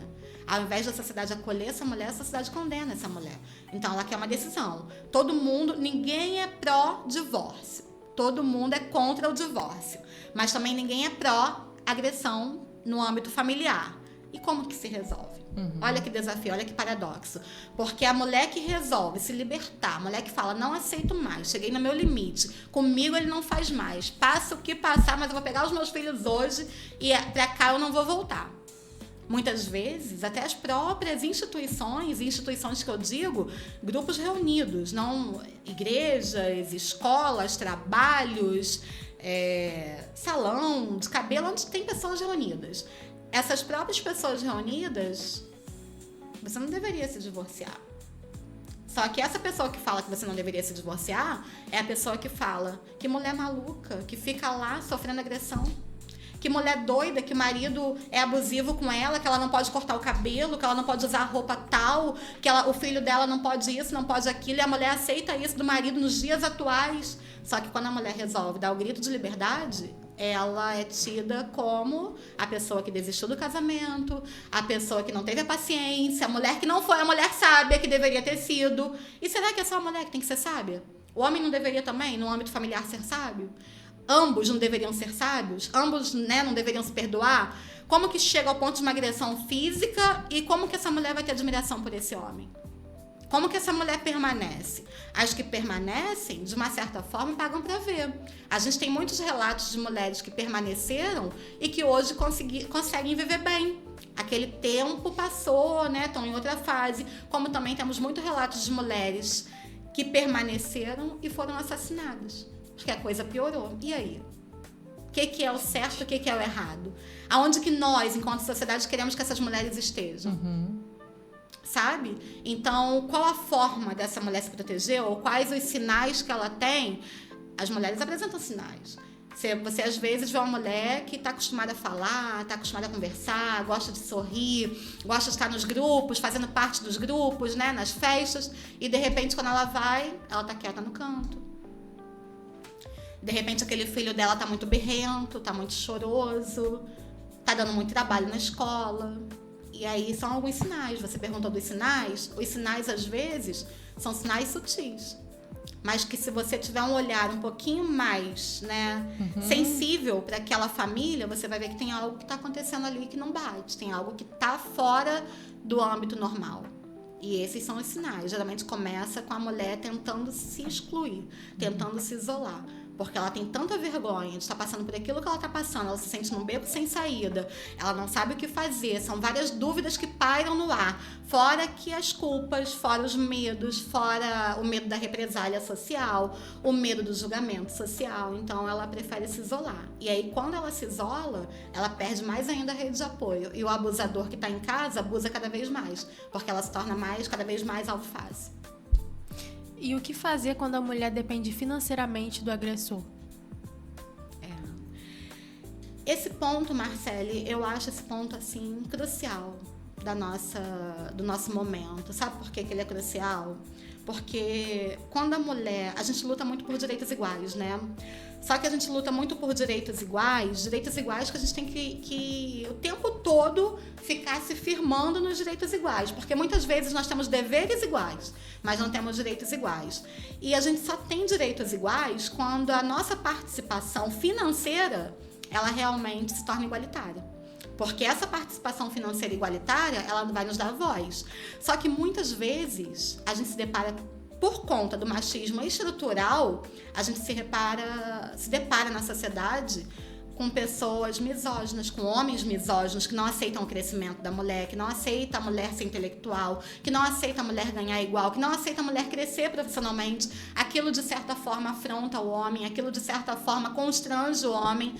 E essa mulher, mesmo sendo independente financeiramente, ela é dependente emocionalmente desse homem. E ela acaba ficando naquele círculo de violência. E a mulher que não é independente financeiramente, a mulher que depende financeiramente, é mais difícil ainda. Porque ela vai sair para onde?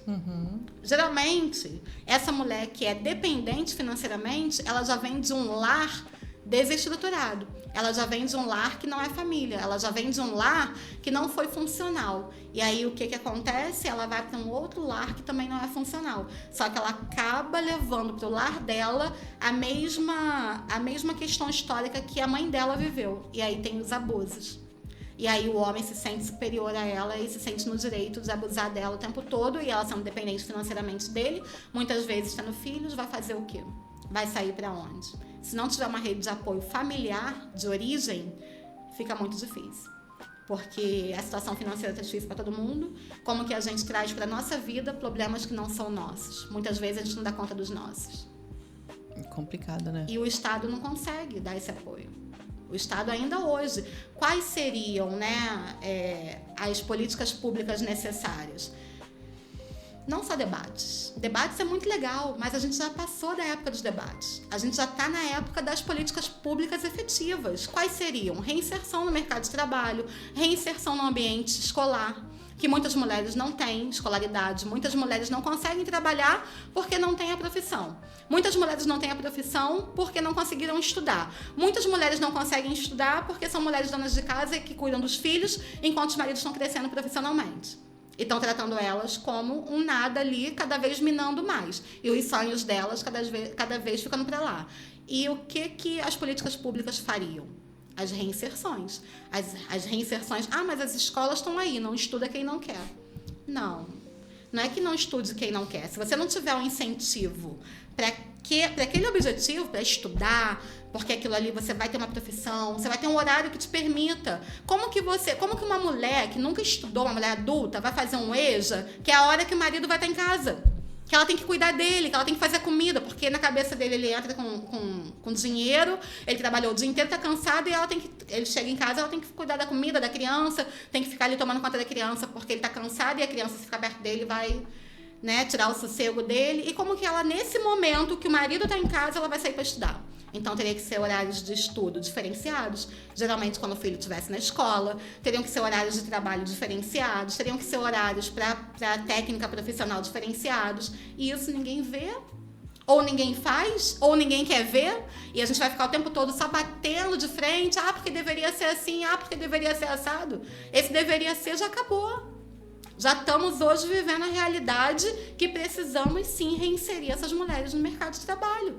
Através, sim, de profissionalismo. Profissionalização. Não tem outra forma.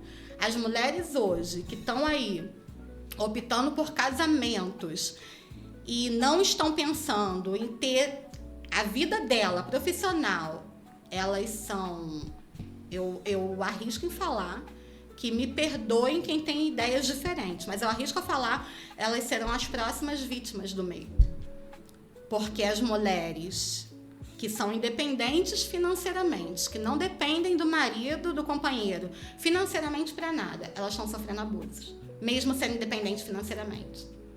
E muitas vezes, elas estão num círculo vicioso, que elas estão ali dependentes emocionais e mesmo assim não conseguem sair.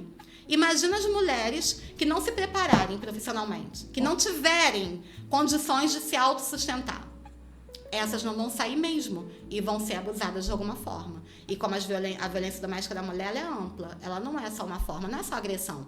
A gente fala muito de violência doméstica contra a mulher, me agrediu fisicamente, me machucou, tô aqui com o olho roxo, não é só isso. Tem a violência patrimonial, como estávamos falando, tem a violência psicológica, tem a violência vicária, que é agora essa recente, que fere os filhos.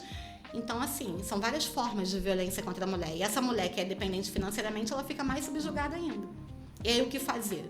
A única coisa que a gente tem que orientar elas é que elas precisam estudar, que elas precisam ter sonhos próprios, que elas precisam ter vida própria, que elas precisam se autossustentar, de modo que elas não precisem, numa necessidade de sair, ficar sendo subjugadas. Porque, às vezes, saem do agressor e vão para a casa de outra pessoa que também vai sofrer abusos do mesmo jeito. Às vezes sai daquele ambiente de abuso do companheiro dela abusando dela, mas vai para a casa de uma família conhecida, de um amigo, e que também vai ter de alguma forma algum abuso.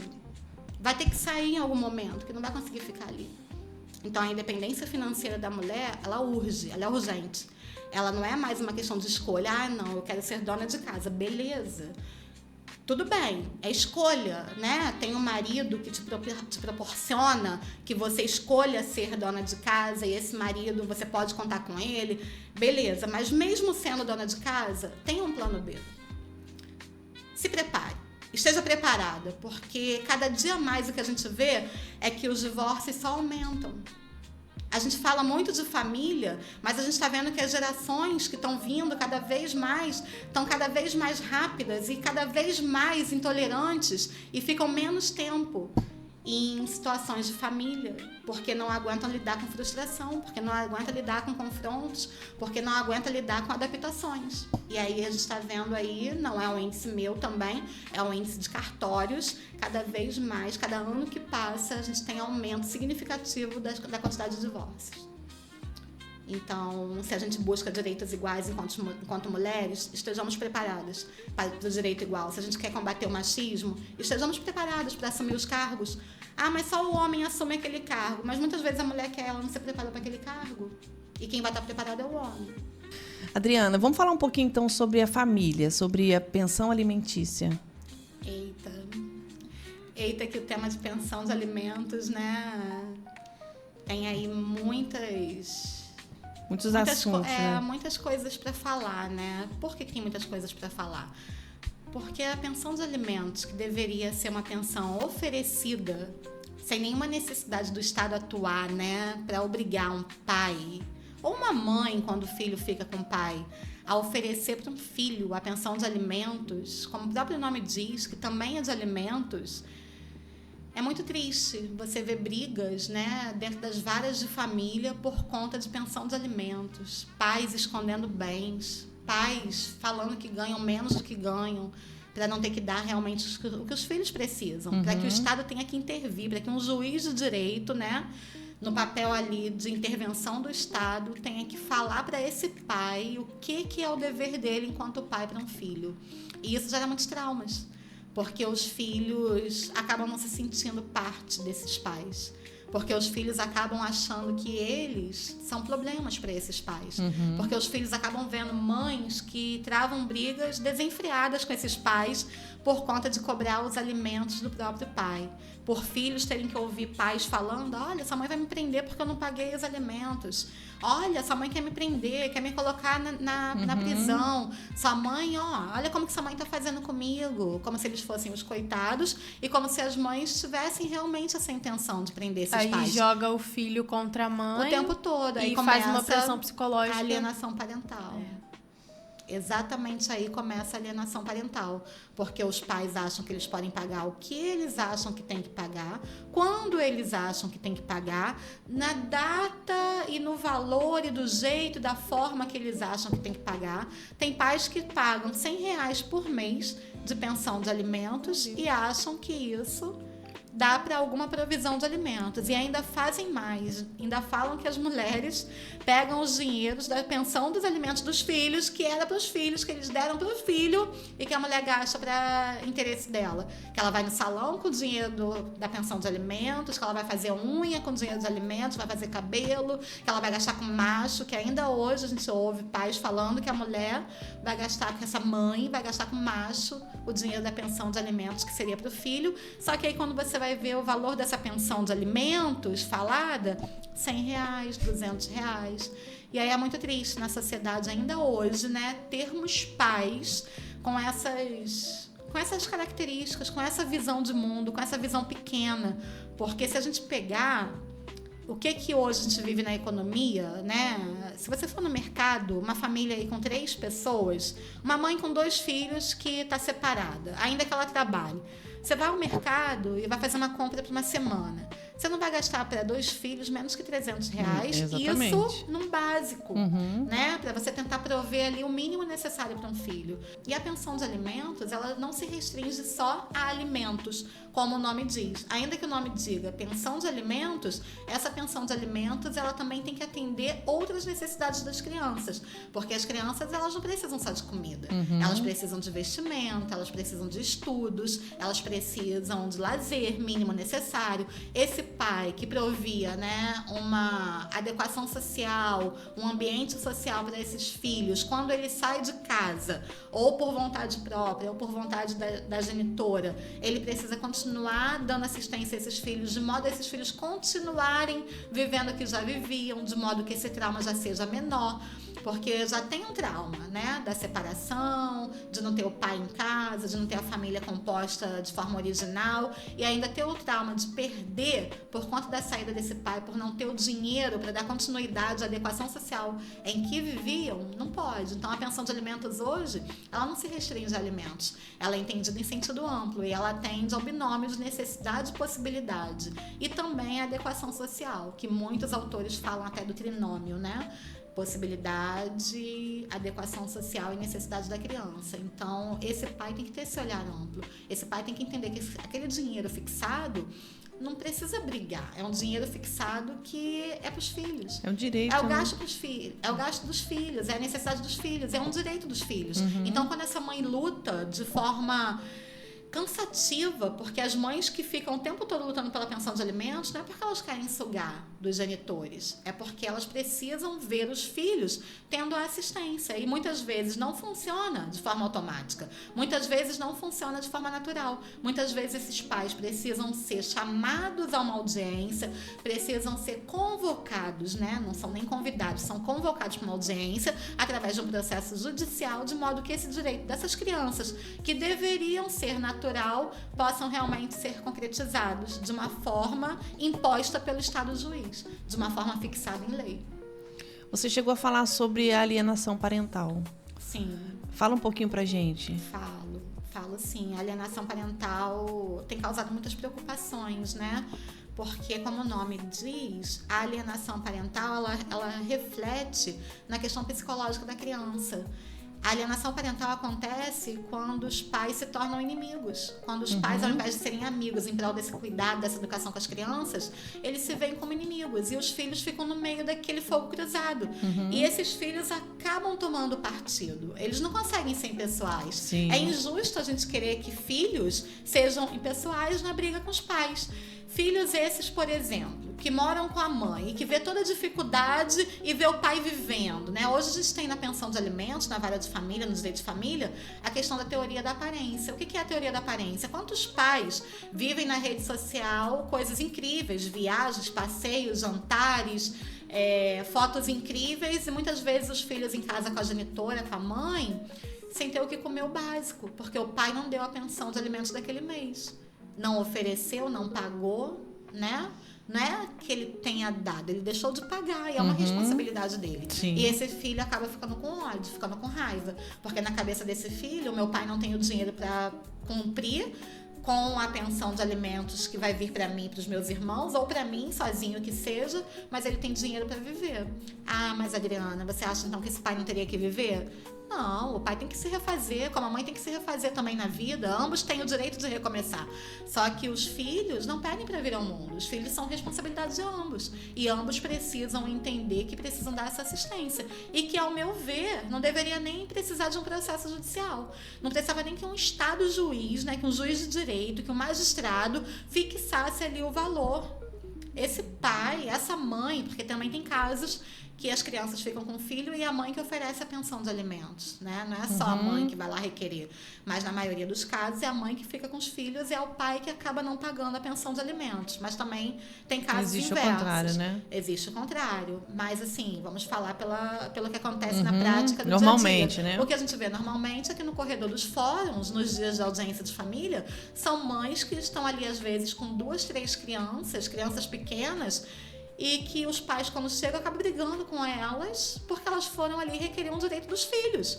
Elas não foram lutar por elas foram lutar por um direito dos filhos. Direito esse que deveria acontecer naturalmente, que não acontece, que acaba precisando, sim, da intervenção do Estado. E aí o juiz fixa, né, essa pensão de alimentos em relação à possibilidade do pai. E quando o pai não está trabalhando, mas eu não estou trabalhando, eu não tenho dever. Ué, mas não está trabalhando e o filho não come, não está trabalhando, tem que encontrar uma forma de prover. Até porque, se de tudo a mulher tentar requerer, a genitora, a mãe, tentar requerer e não conseguir, essa pensão pode se estender também aos pais desse genitor. Existe a pensão avoenga, que é uma pensão que tem que ser paga pelos avós na omissão ou na impossibilidade do pai. Caramba.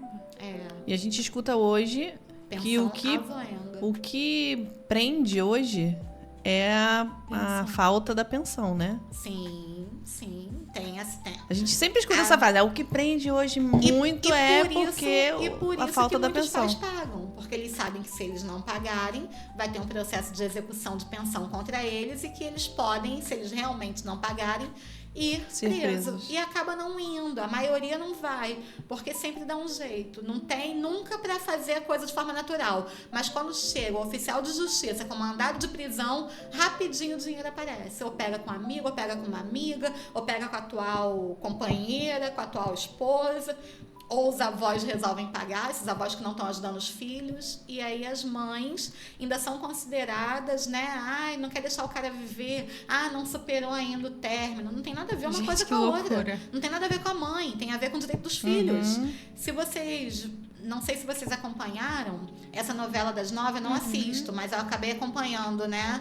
Que essa novela das 9 teve uma cena onde teve um momento lá que a atriz foi pedir a pensão na Defensoria Pública, e aí diante dessa cena na novela da Globo, das 9 horas da noite, muitas mulheres naquela semana, mais de 270 mil mulheres, foram também atrás das defensorias públicas, né, no estado do Rio de Janeiro, solicitar também informações, orientação e requerimento de pensão de alimentos.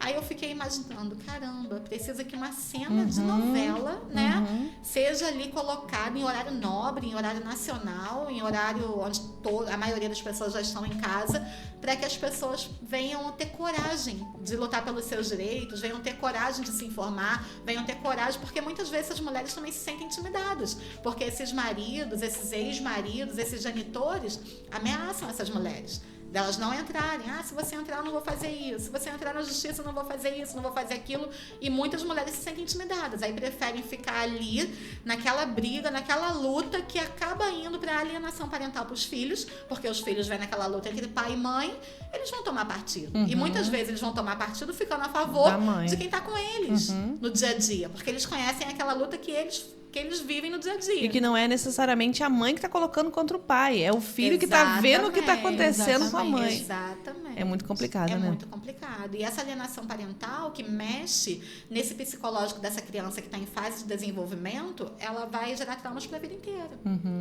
Vai gerar dificuldades lá na frente em todos os aspectos da vida dessa criança que está em desenvolvimento. Naquele momento ali que deveria só ser amada, né, e assistida. E, Adriana, você pode falar pra gente também um pouquinho do direito da criança e do adolescente em relação aos maus tratos também com as crianças e adolescentes? Tema bastante em voga também, né? Maus tratos das crianças e dos adolescentes. Vocês acompanharam o caso do Henri Borel? Sim. Todos nós, né? Sim. Acompanhamos e estamos acompanhando, né? Um caso estarrecedor, né? Sim, é verdade. E não é um caso isolado, né? Isso que entristece mais ainda, porque quantas crianças são, né, o tempo todo vítimas de maus tratos nos Só ambientes chega a que deveriam mídia ser ambientes de acolhimento. Chega a mídia que é de pessoas conhecidas, Sim. mas e quantas pessoas... Quantos anônimos, Quantos né? anônimos? E que estão passando pelas mesmas dores, né? Quantos Henri Boréis tem por aí. E aí agora, recentemente, foi criada a lei. Henri Borel, né? Exatamente. E essa lei diz sobre os maus tratos, sobre a criança, que transformou esses maus tratos em crime hediondo. O crime hediondo, na nossa legislação, é o crime mais insuportável pela sociedade, mais intolerado pela sociedade, com penas maiores, com maior rigor da lei em relação a esses crimes. E a gente vê muitas crianças sofrendo maus tratos, né? Muitas crianças sofrendo maus tratos pelos genitores, pelos cuidadores, maus tratos na escola, maus tratos psicológicos, maus tratos sexuais. Quantas crianças têm sido abusadas sexualmente? E muitas vezes abusadas num ambiente também de acolhimento. Num ambiente onde ela está sendo cuidada por um tio, por um padrasto, pelo próprio pai. Quantos pais biológicos têm abusado de filhos biológicos? E aí a gente olha assim para a sociedade e fala, meu Deus, o crime já é hediondo, já existe uma severidade da lei, e mesmo assim os crimes continuam acontecendo. Quem deveria proteger está maltratando, quem deveria acolher, cuidar, quem deveria impedir que o mal chegasse, a criança está convivendo com aquele próprio mal dentro de casa e muitas vezes ameaçada, muitas vezes sob o jugo de ameaça, de não contar para a mãe, de não contar para a avó, de não contar para ninguém, porque senão vai apanhar, senão vai sofrer mais ainda. Quantas mães que ficam sabendo de abusos sexuais, ou dos pais ou dos padrastos, e que preferem fingir que não estão vendo, porque tem medo do que pode acontecer. Imagina uma mãe ter que falar pro pai biológico da criança que aquele marido dela atual, que ela colocou na casa dela, aquela casa deixada pelo pai biológico, porque geralmente acontece isso na prática, aquela mulher que tá brigando com aquele pai biológico, sobre pensão de alimentos, porque aquele pai biológico não tá dando, porque na cabeça daquele pai biológico, o padrasto tá ali, é ele que tem que prover, ele que tem que alimentar a família, só que os filhos é dele, daquele pai biológico. Mas imagina essa mãe que já tem essa briga com esse pai biológico, contar para esse pai biológico que a criança, que o filho dele, que a filha dele foi abusado sexualmente pelo marido dela. Jesus. E aí ela muitas vezes não conta por medo, por medo da reação desse ex-marido, com medo dele fazer alguma coisa com esse padrasto, com medo dele tirar a guarda dela da criança, com medo de ser julgada pela sociedade. Muitas vezes aquele abuso que foi cometido dentro da casa dela e que ela teve conhecimento, continua sendo cometido porque ela não teve coragem de enfrentar. Ela ficou com medo de perder o atual marido, ela ficou com medo de ser retaliada pelo ex-marido, ela ficou com medo do julgamento da sociedade, e aquela criança continua com o agressor dentro de casa. A gente vendo de fora, a gente não pensa nada disso, né? Não, a gente acha assim, por que aquela pessoa não denuncia? Sim. Por que aquela pessoa não sai de casa? Ou por que aquela pessoa não tira pessoas de casa? Sim. Mas você está mostrando pra gente tecnicamente. Eu tô tentando mostrar que o direito, ele vai sendo construído e a gente lida com pessoas. A gente toca em almas, em pessoas, em humanos. E quando a gente toca em pessoas, em humanos, em fatos de humanos, nós também temos que ser humanos. Porque, na verdade, é muito fácil criticar, julgar e brigar e combater, só que antes de tudo isso tem toda uma questão social, tem toda uma questão de desigualdade social, tem toda uma questão familiar. Nem todo mundo tem a mesma orientação. A informação é para todos, vírgula, para todos que têm o privilégio de serem informados. Porque nem todos têm o privilégio de serem informados. A educação é para todos, vírgula, para todos que têm o privilégio ao acesso à educação. Porque o que vemos na prática é que nem todos têm acesso à educação. Ah, mas está aí a informação. Você pode pegar e ler um texto, você pode pegar e ouvir uma palestra. Se você não está ali refletindo acerca daquele assunto, se você não está convivendo com aquele assunto, se você no seu dia a dia não está sabendo daquele assunto, você vai entrar no ouvido e sair no outro. Só quando for na tua casa que você vai procurar entender melhor. Fora isso, passou. Iguais as matérias que a gente vê nos jornais.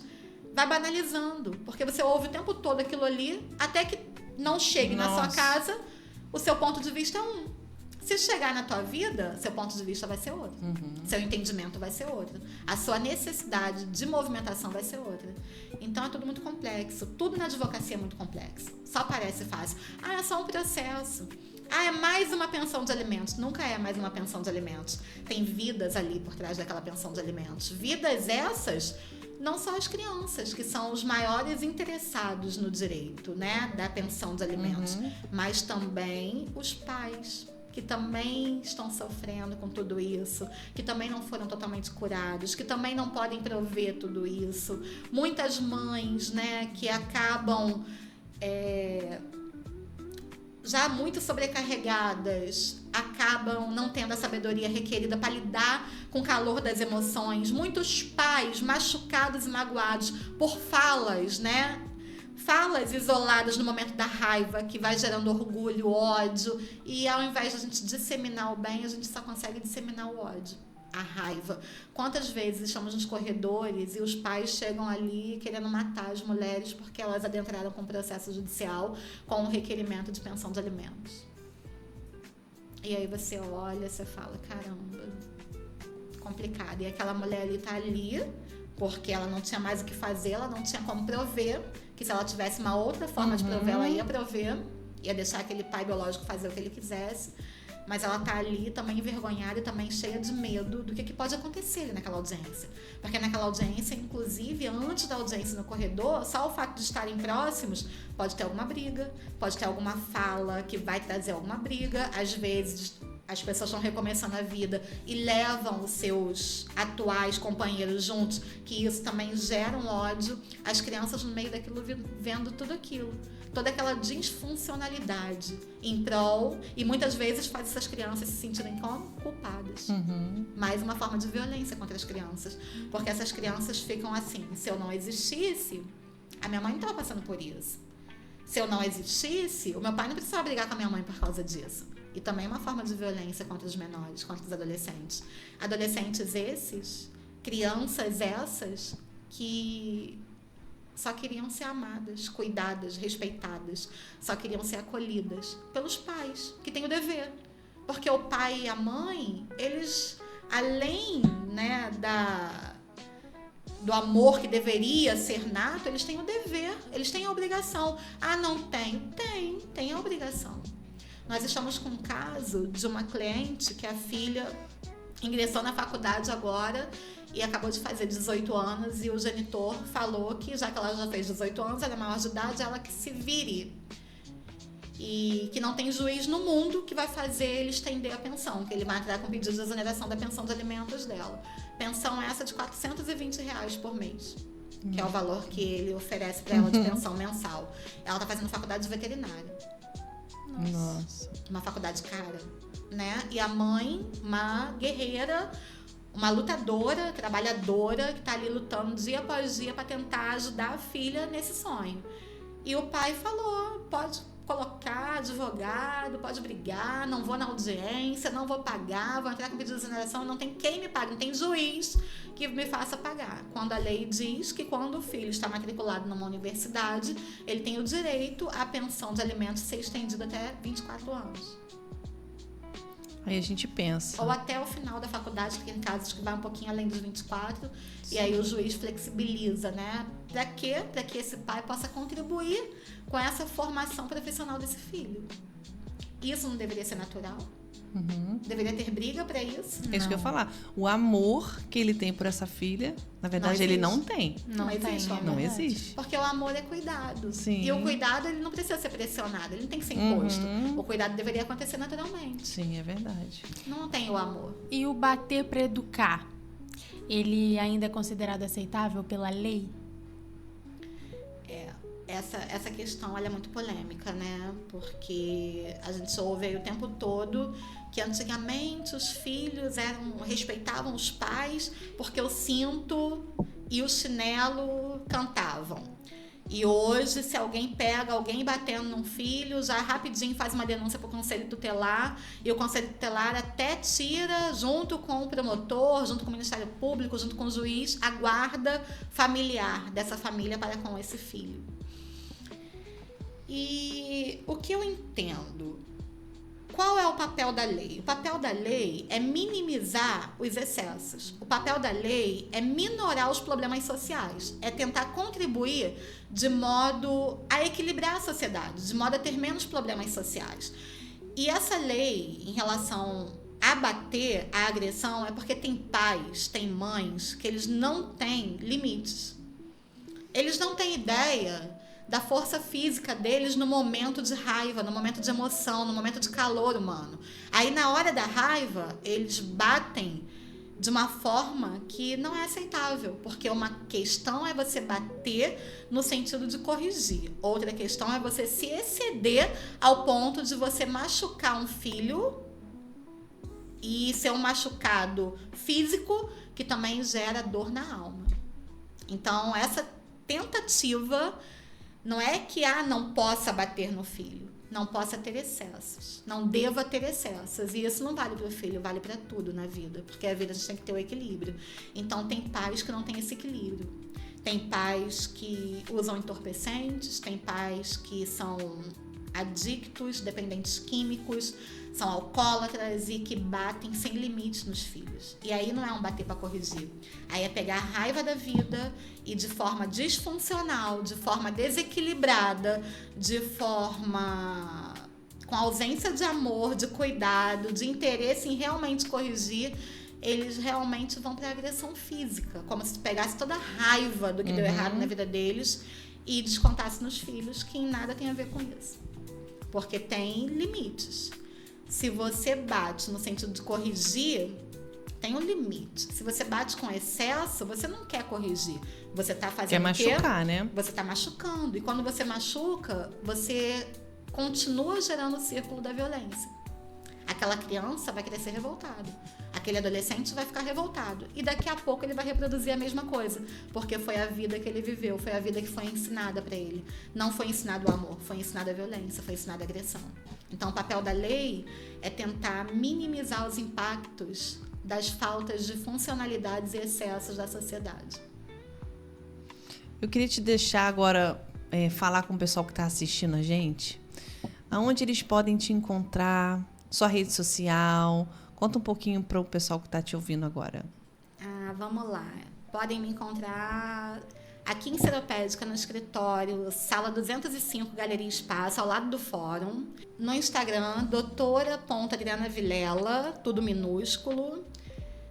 Pode me encontrar pelo fórum de Seropédica de vez em quando. E estamos aqui, né, para orientação, esclarecimento, informação, aberta a bate-papos, aberta a palestras, aberta a quaisquer tipo de orientação e esclarecimento que vocês precisem aí. Quantos assuntos importantes a gente falou hoje. Que tarde, né, Paula? Que tarde, né, Marcele? Muito obrigada por você ter compartilhado o tanto que você sabe com a gente, com as pessoas que estão ouvindo a gente, assistindo. Queria te agradecer por ter aceitado o meu convite. Estou muito feliz. Obrigada, Marcele, mais uma vez. Obrigada a você pela oportunidade. Adriana, foi um prazer te conhecer. Igual, conhecer Marcele. essa história linda e quanta sabedoria, quanta coisa eu aprendi hoje. Muito obrigada. Que coisa boa, meninas. Obrigada a vocês por esse convite. Convite esse, né, Paula, que estava lá desde o iniciozinho e eu relutando, com medo. Mas o medo exatamente pela responsabilidade, né? Da fala, da orientação. De falar tantas coisas, né? Tudo que a gente falou, né? Só que a gente sabe também que a gente tem que passar por cima do medo e deixar Deus trabalhar, porque o conhecimento que Deus nos dá não é nosso, né? É um conhecimento para ser aí divulgado, difundido, para ser compartilhado com as pessoas que precisam, né? Então, que esse momento, a gente junto aqui, possa servir aí de muitas informações para muita gente que vem assistir e que as pessoas realmente não durmam nos seus direitos, que as pessoas não permitam, né, abusos, que as pessoas corram atrás dos seus direitos, que as pessoas possam sim acreditar que a sociedade pode melhorar, que as pessoas venham a desenvolver uma sociedade melhor, porque muitas vezes a gente não consegue mudar o mundo, mas muitas vezes a gente consegue mudar o nosso ao redor e o nosso mundo. Então, muito obrigada pela oportunidade, foi incrível. Muito obrigada pelo acolhimento, pelo cuidado, pelo carinho. Vocês são excelentes, você sabe que eu acompanho o seu trabalho. A gente falou do aniversário da minha filha, mas a gente se conheceu lá na formatura dela do pré na escola, né? Lá no Instituto Zion. Então, na verdade, lá no Fernando Costa, depois eu conheci o seu trabalho profissional lá quando a minha filha estava no pré. Então, já tem toda uma trajetória e toda uma história aí juntas. Muito obrigada pelo convite, parabéns pelo excelente trabalho, Paula, Marcele, vocês realmente nos deixam à vontade, como as demais mulheres já falaram aqui, é verdade, eu cheguei aqui muito nervosa e tô saindo daqui bastante feliz e realizada. Muito obrigada. A gente agradece e eu tenho certeza que muitas pessoas vão sair desse episódio com muita informação, sabendo de tantas coisas importantes, né? Muito obrigada de novo. E, gente, obrigada por vocês terem ficado aqui até o final. Foi um bate-papo incrível, com muita informação. Se você ainda não se inscreveu no nosso canal, se inscrevam para os próximos episódios, que a gente vai receber outras mulheres também incríveis. E um beijo para vocês e fiquem com Deus.